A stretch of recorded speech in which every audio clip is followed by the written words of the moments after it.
Welcome in, everybody, to another week of UFL Weekly. I am Kyle Krajewski, joined by Mr. Beautiful Zach Cole. Zach, we are officially halfway through the season of this 2025 UFL season, and it really seems like things are kicking off. But before we get into all this, how you doing, my man? I'm doing pretty good. I'm excited to talk about this past week. We saw some offensive explosions. We saw some close games. 7 out of 8 teams really kind of joined the party this week, and one did not. But we'll get into all that. Bottom line, I'm fired up to be here, fired up to talk to you today. Yeah, it really seems like we're finally seeing some offenses click. Teams really figured out who their starting quarterbacks are, or officially kind of are dealing with who the backups are. If you are in the St. Louis situation of you lost your starter, now you got to throw the next guy up and uh, finally get things clicking. And it really seemed to have worked this past week, as you said, unless you are San Antonio, where they just put up a real big stinker. But let's recap those. Um, First game of the week last week, Memphis Showboats defeated the Birmingham Stallions in overtime, 24-20, for the Showboats to get their first win, taking down the previously 3-1 Birmingham Stallions. That was well. I'll let you kind of comment here because you picked the Birmingham Stallions minus 11.5 spread, which first off was wild to begin with, but I get it. At the same Yeah, time, they lost.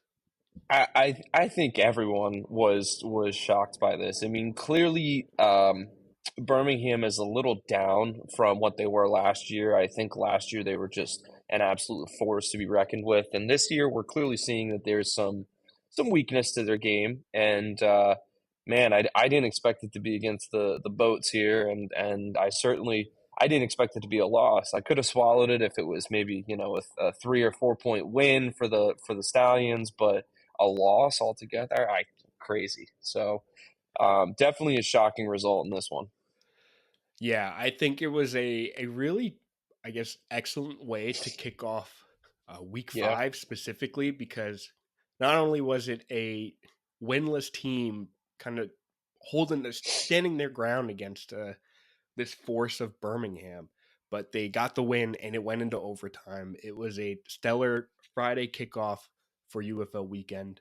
hmm Um, Not to mention a killer start to the year for Dresser Win. Um, so good for him, man. That was huge. Um, Rest of the games here, fantastic game. Michigan Panthers lost to the St. Louis Battlehawks. Battlehawks won 32-27. Another fantastic, great game there. That one also coming down to the wire. DC Defenders beat the Arlington Renegades in a huge comeback win. That was insane too. Defenders winning 37-33, and the Houston Roughnecks just dominating, obliterating the San Antonio Brahmas. Roughnecks winning 27-3. As we mentioned, Brahmas kind of struggling to perform this past week, as everybody else kind of showed up to the offensive scoring party. The Brahmas decided not to. So as it stands currently, the DC Defenders are the sole 4-1 team standing at the top of the XFL conference. The Birmingham Stallions still have the lead in the USFL conference, as they have the same record as the Michigan Panthers at 3-2, and every team now has a win. San Antonio Brahmas, Memphis Showboats, both sitting at 1-4 at the bottom of their conferences. Renegades, Battlehawks, also at 3-2, and then the Roughnecks sitting at 2-3, catching their second win of the season this past week. Yeah, I just wanted to touch on the Brahmas real quick, Kyle. It really feels like they bamboozled us last week. After they had a great Oh win my against gosh. DC, I was like, oh, they got this turned around. And then sure enough, they don't have it turned around. The 3 points was really, really a letdown this week, especially against a Roughnecks team that isn't really incredible either by any stretch of the mind. But I don't know. Hopefully they'll get back in the points column next week. Not even the win column, just the points column, and put up more than just a field goal. So our first game of the weekend is another Friday night game. We have the Arlington Renegades taking on the St. Louis Battlehawks in There it the is. Battle Dome. It is 8 p.m. again on Friday night, and St. Louis is currently favored by 2.5 points right now. The over/under is sitting at 42.5. Arlington is kind of reeling after a tough Week 5 game, a great game against the DC Defenders, but it did wind up in a loss. Luis Perez was typical Luis Perez, but they did give up a massive comeback, which is not a great look for a defense that, again, we have been praising for a couple weeks here. We said that the offense needed to figure it out and punch the ball in, and they did in this game, but the defense ended up letting them down on the other side of the ball. So Kalen Balaj is also incredible. We got to shout him out. My dad's a Dolphins fan, and we were watching the game on Saturday, and I said, "Oh, there's Kalen Balaj," and immediately when I said that, he punched in a touchdown. So that was pretty cool for him to get to see a former Dolphins running back there. And the last guy I'll shout out is Najee Harris on the defensive side of the ball, defensive player of the week for Arlington, despite the loss. 2 interceptions, 6 tackles, and a tackle for a loss. So pretty good stuff there. St. Louis, on the other hand, in this game is coming off a fantastic win in week 5 here. They beat the Panthers in a very close game. They managed to hold on in a great game against the Panthers. The Panthers had the ball looking to score at the end of the game and took a couple deep shots with Perkins and weren't able to convert. And Anthony Becht and the Battlehawks got the stop. Max Duggan, welcome to the league. He stepped in and performed in a big way in that game, and definitely has given them some stability at the position, which is kind of funny since they came from Manny Wilkins, who was also very, very stable for them. It's got to be pretty comforting for them to be able to switch off one gear and into another like that. He led the team rushing. He obviously led the team passing. Really good stuff. And the last point that I'll point out, Hakeem Butler had his welcome back party last week for the Battlehawks. 2 catches, 124 yards, and 2 touchdowns. Kyle, you sent me the stat line over the weekend, and I It was I insane. replied with the picture of Randy Moss from his 3 catch, 3 touchdown game. Yeah. He was doing his best impression there. So this seems like a really, really good game on paper. I think we're going to see some fireworks in this one, and I'm excited for it, quite honestly. I think it's going to be a great opening to the weekend, but that's not what's important right now. I want to hear what you got, Kyle. So, again, St. Louis is -2.5. The over under is 42.5. Ooh, this is a good one. I'm just gonna replicate what you said. Good kickstart to the weekend, as this is two Mm-hmm. 3-2 teams Definitely. fighting for second in the XFL conference. Ooh, 2.5. I feel like Arlington's itching for this win. Yeah. Both 3-2. Both Mm-hmm. above the Mendoza line there. I'm gonna take the Battlehawks. They just offensively looked in tune last week. I think a lot of credit can really be put to their offensive line kind of really stepping up again for finally, as they've kind of been struggling the past few weeks. Yeah, I'm gonna take St. Louis -2.5, and I'm gonna take the over. These are two teams that can score and score several ways. So yeah, give me the over. St. Louis -2.5. Yeah, this isn't going to be too exciting here, Kyle, because I think I'm riding with you on both of these. I was super, super, super impressed Yeah, with St. Louis and Max Duggan specifically stepping in there and being a rock for them. Not to mention Jacob Sailors is still also awesome. I mean, he still had 73 yards rushing in this game, or his Week 5 game. And I think that that's just so much stability. It's going to be tough for the Renegades to overcome. So, and I also like the points in this one because we clearly see that both of these offenses are clicking right now. mm-hmm. Even if we shave off 15 points from each of their totals last week, you're still almost looking at the over anyway. So, I'm with you on this one. I'm going to go ahead and take the over as well. Love it. Welcome aboard. Oh, I think we both would like to skip how we performed last week. Um, Yeah, but I'll comment for the listeners. Uh, I went 3-5. Not my best week, but I've gone 3-5 several other weeks this season. it looks shining compared to what I did this week, Kyle. Zach went 1-7. Again, not betting Right? advice. Please do not tail Yeah. these No. picks. If anything, you just listen to what we say and go the opposite. You're more likely to win. Yeah, Uh, probably. but we are officially both tied with our season-long record at 17-22. So take that for what All you right. will. I have confidence, Zach, that we'll turn this around. All right. Let's try to get back above 500. Let's get in the positive. Let's try. Speaking of trying to get above 500, this next two teams are actively trying to do so and making the right steps to do so. A little bit behind, but they're working on it. The Memphis Showboats take on the Houston Roughnecks in Houston Saturday at noon Eastern. A little noon action on Saturday. Um, the Showboats are 1-4, Roughnecks are 2-3, and while this record wise looks a little like a bottom two teams duking it out, I'd argue that this might be the game of the week.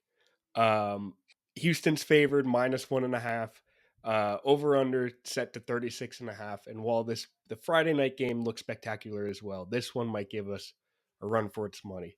Um, Memphis and Houston are two teams that are actively turning it around. We saw this past week, especially with the Showboats kind of getting a really good win with Dresser Win at center, but Houston's really also figuring it out with Jalen McClendon under Hmm. center. It feels like Houston had their quarterback 1, 2, and 3 backwards, as it felt like with each new quarterback they got better. But McClendon, when he's in, they look good, and their defense is really picking it up. I mean, we saw them absolutely dominate the Brahmas on Sunday. Uh, but regardless, Memphis had a really good, I mean, probably one of the best uh, special teams plays of the season or in spring football with the kick six from Isaiah Henney, earning himself special team player of the week. I love a kick six, especially when you kind of return it from the absolute back of the end zone and just Hmm. uh, take it the other way. It's just like, oh, you thought you had 3 points and hope we actually have six. Um, so that was huge, taking down the oh crap the why am I blanking on this right now? The Stallions last week, um, but Dresser Win I think was kind of instrumental in all of that, and he's going to be the starting quarterback moving forward. 235 passing yards, touchdown, earned himself offensive player of the week. Really stepped in, kind of showed himself as the man, and Memphis is rewarding him with that starting position moving forward. It really seems like their offensive shift from week 4 to 5 worked. So good for them.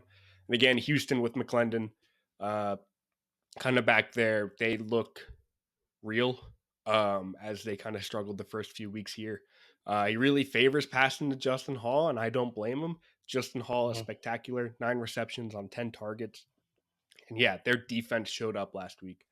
And I don't know if it's San Antonio really just crumbling or Houston just putting the pressure and kind of clamping down on all of these receivers, holding San Antonio to a total of 41 passing yards.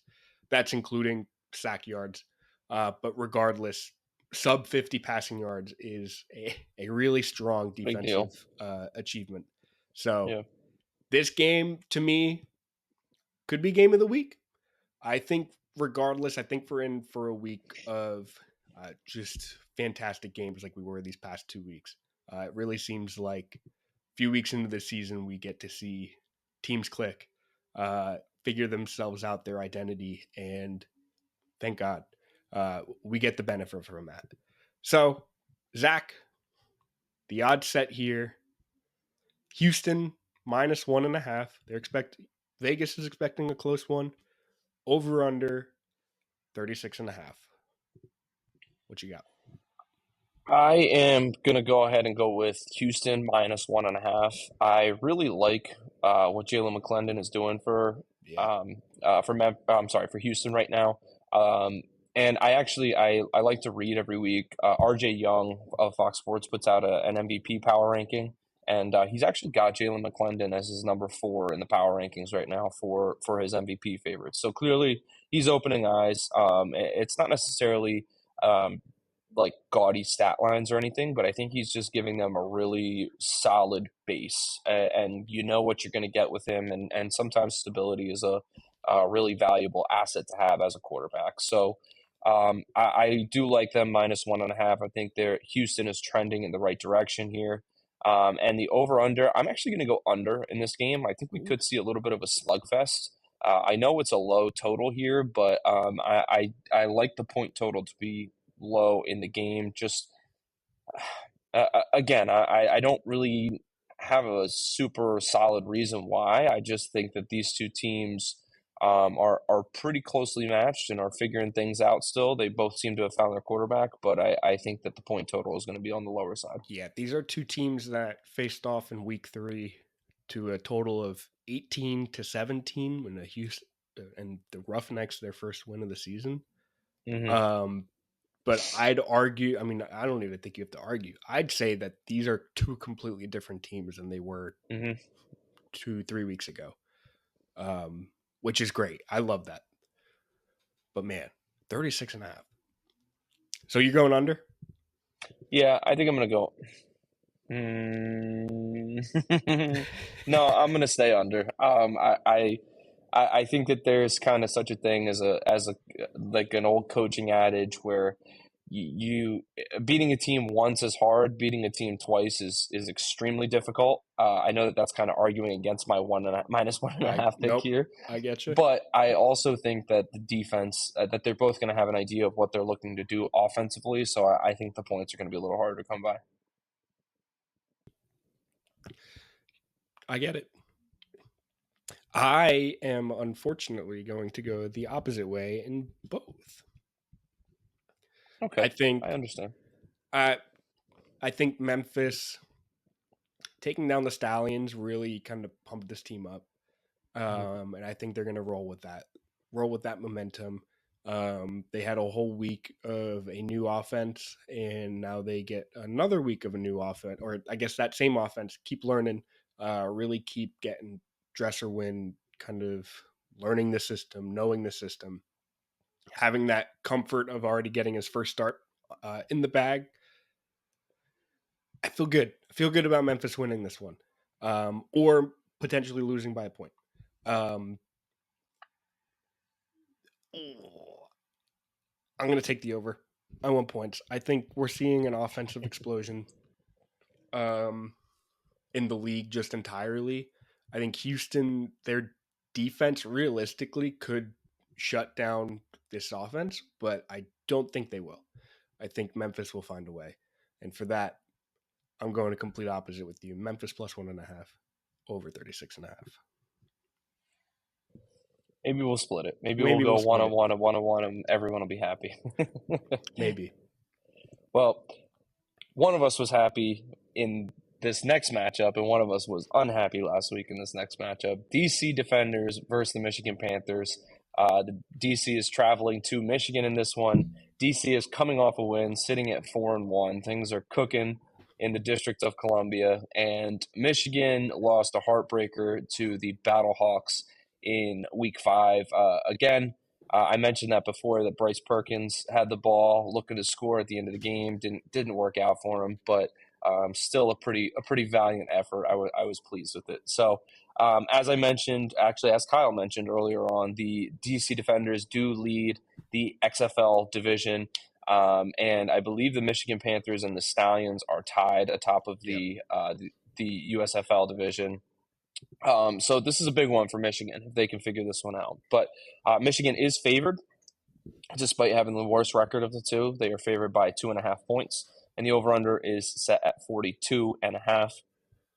DC was extremely good in week 5. They managed to come back against Arlington. I kind of alluded to that in the last one, Biggest and comeback of UFL history. 15 points, baby. yeah, incredible. I mean, just absolutely incredible stuff. Teamu looked extremely confident throwing the ball. He was pushing it downfield, hitting receivers left and right. He actually had 3 different touchdowns to 3 different receivers, which is pretty impressive. And he added on 37 yards rushing the ball. So things are clearly clicking for DC. I think if I had one knock on them here, it would be that they did give up a lot of points to Arlington, who was struggling to find the end zone prior to this game. So that's kind of not a great thing there. But you know what? Every once in a while, you have one of those weeks. So hopefully it's just a fluke for DC.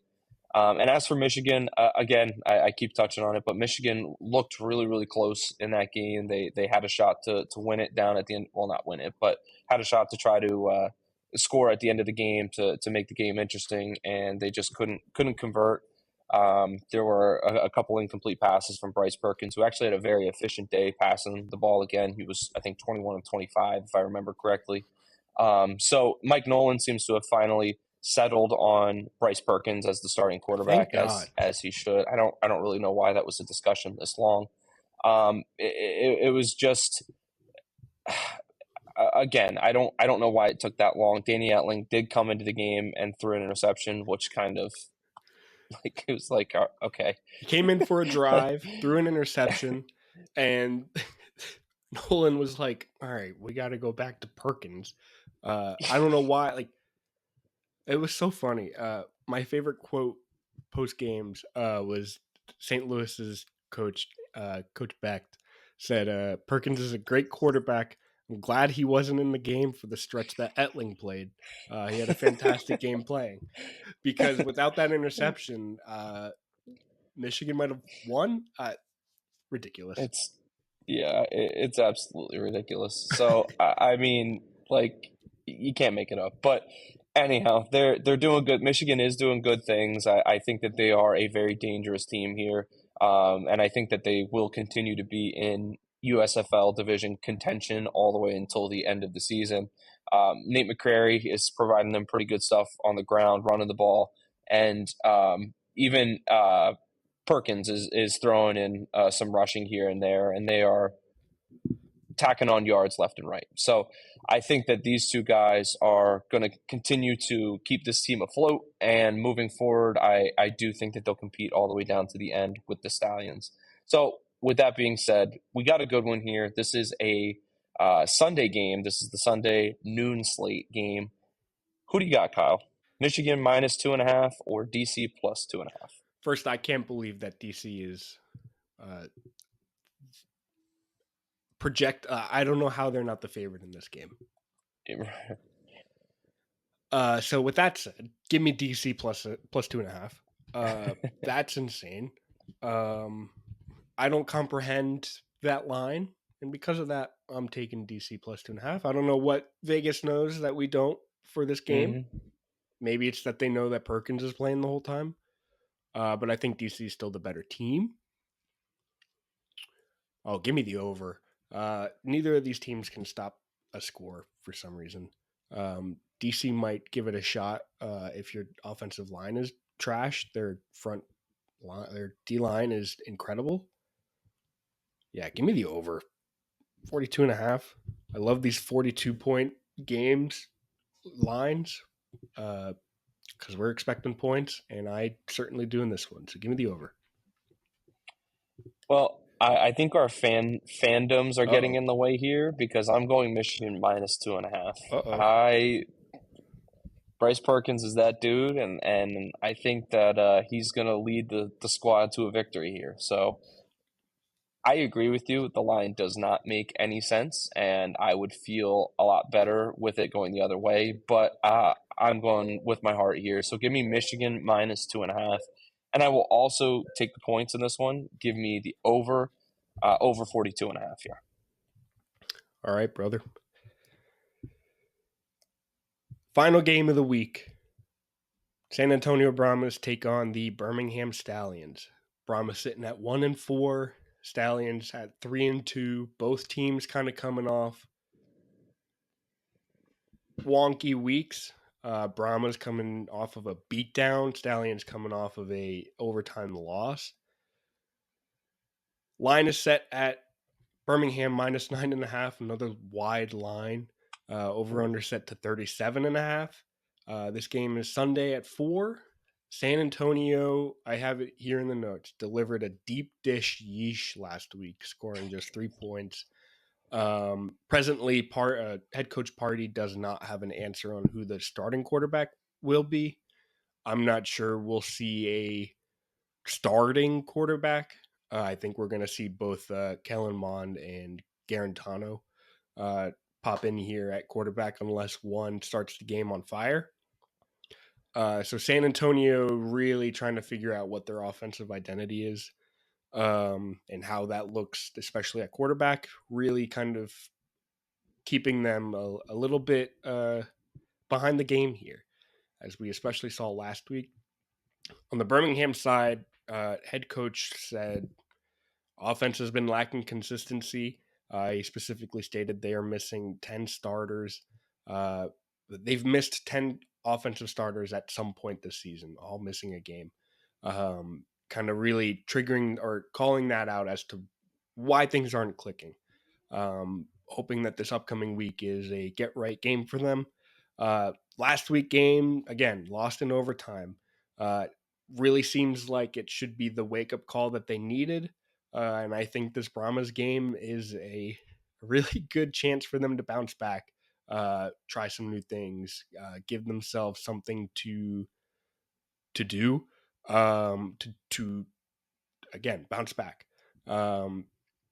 So yeah, it's a nothing's looking bright for the Brahmas. The Stallions trying to piece things together offensively as they head into the second half of the season, and I hope that they do. I hope things click for them. But again, Zach, Birmingham is favored 9.5, minus 9.5. That's a wide line. Over under set to 37.5. Is this another trap? Are we going to see a wide line Birmingham loss, or what do you foresee in this one? I fell for this trick last week. I, I don't know if I'm gonna do it again. I don't know. They're gonna make me eat my words. I don't know if Birmingham is as good as we are giving them credit to be. So, with that being said, I am taking the 3 point Brahmas plus 9.5 this week. I think that they will perform better than they did last week. I think it was just an egg last week. I don't really know Yeah. why. I was convinced Kellen Mond was giving them some stability. We introduced Garantano into the mix here, so maybe that changes. Dude, I have no idea. I'm just going with getting burned last week by taking such a big spread, so I'm gonna go plus 9.5. Hopefully, it's a closer game than it was last week. As for the over under, I don't expect points to be flowing very heavily in this game, so I'm gonna go under in this one. I just don't think San Antonio really has an offensive identity. I could see this going over very, very easily because they might magically put up 24 points this week, but I'm going to take the under until they inevitably prove me wrong. So I know for certain I'm joining you on the under. Okay.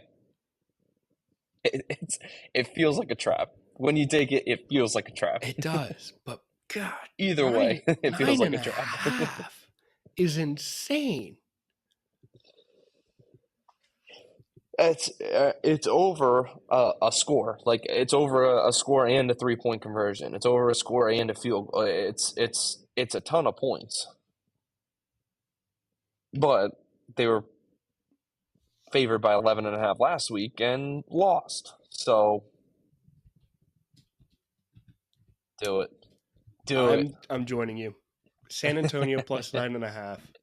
I don't think Birmingham has it in them to win by 10. Um, San Antonio. It's like both of these teams are like they were playing any other team, it'd be like, oh, they're the tricky ones. But now you got Yeah. two tricky ones facing each other. Yeah, give me San Antonio plus 9.5. Here's some more confidence booster here. Now, granted, they've played better teams in this stretch, but they have not won a game by 10 points Yeah, I yet this saw they season. won by 9. 7, 1, and 9. They beat the Panthers by 9, they beat the Renegades by 1, and they beat Houston by 7. And they have lost to the Showboats by 4 and the Defenders by 7. So I feel pretty good with our pick here, Kyle. I'm not gonna lie to Yeah, you. but then you look at San Antonio losing by 24. 1 billion points. They lost by 3, lost by 17, lost by 24. Yeah, If there's a team it, that loses by 20 points, it's San Antonio. yeah. This is a wild card. It definitely is. But I feel pretty confident in this pick. I think. All right, yep, let's do it. Doubling down on San Antonio plus 9.5. What are we doing? All right, we're riding. All right, we're gonna end. We're gonna call it there because that's brain puzzling. Um, for you tuning in, whether you're watching, if you're watching, find us on podcast platforms. If you just want to hear us, if you're listening, find us on YouTube. Uh, UFL Weekly for all of these things. Just search us and hopefully you find us. Hopefully we're at the top. We better be. I work hard for us to be at the top. Thank you for tuning in, watching, listening. It means a lot. Please be sure to subscribe, follow, rate, like, all those really fun stuff that everybody else asks you to do. But, it helps us. Whether you know it or not, it helps. So, again, thank you for tuning in. We are heading into week 6 of UFL action after some really, really strong offensive performances. Looking at you, San Antonio. Please pick it up. Everybody else, keep doing you. We love to see it. These games are fantastic. Zach is attempting to connect again. His internet really chooses to leave and cut off at really spectacular times. It's really only whenever I'm talking. So that's good. I'm just going to sit here and ramble until he comes back so he can say goodbye to everybody. But again, week 6, 5 weeks in the books. We're entering second half of this season. Things are looking great. I see Zach's beautiful face. Everybody tuning in, thank you. Zach, it was a pleasure. Talk to you next week. See ya.